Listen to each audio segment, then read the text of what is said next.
Well, boys and girls, Cowboys fans, OrQ fans across the world, it's finally come.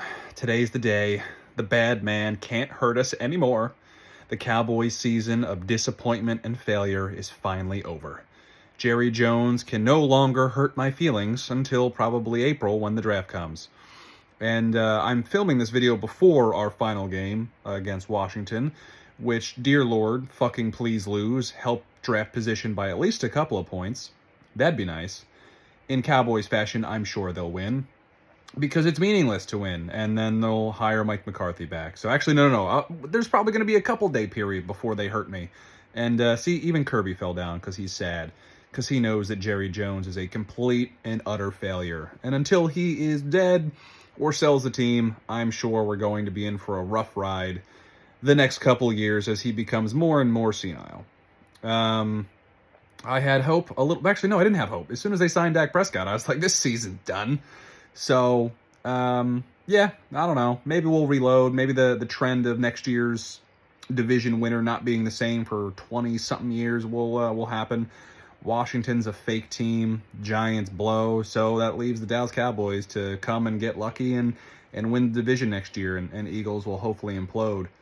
So now we turn our sights onto the playoffs, and the Cowboys are not in it. So I think that my next objective, and maybe I'll do a series in the playoffs, who knows, but my next objective is now actively rooting against the Eagles and wanting them to fail as miserably as possible. And then the best case scenario, which I would love more than anything, and I love, let me preface this by, I love the people.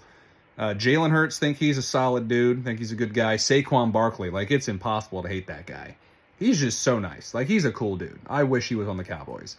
But that being said, if they were to both simultaneously tear both of their ACLs in the playoffs and then have to miss or come back super late in the next season, which essentially cripples them for next season, I'd throw a fucking parade. I'd really like that to happen. I'd be super stoked.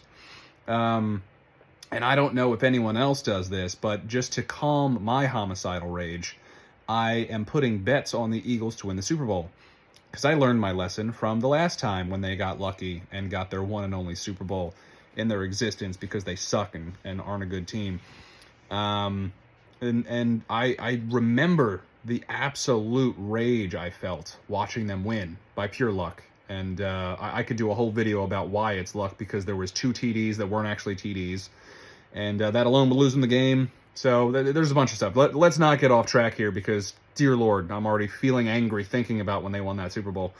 So I don't know if I'm the only one that does this. I like to hedge my bets now and calm myself. So if they do win, I'm going to win some good shekels because I put a lot of money on them winning. And it will be the happiest of me losing money that's possible. So I really hope I lose my money, which is perfectly fine for me. But if I don't, at least I get something out of it as opposed to just pure unadulterated rage. So yeah, who knows? Maybe I'll be doing some playoff series videos of rooting against the Eagles. So I don't know. Is it me? Do we have hope for the future? Do we think the Cowboys are going to rebound next year? I don't, because they're super stupid, and I'm sure they'll handle the Micah Parsons contract terribly. I'm sure they'll handle their head coach terribly. Dak Prescott is Dak Prescott. And, yeah, so we'll see. You never know. A broken clock's right twice a day. Maybe Jerry Jones will take some fucking Ozempic or whatever super brain medicine. He'll eat some mushrooms, and he'll have some clarity and become a good owner again. But until then, we are on to the playoffs to watch the Eagles lose. Go Cowboys.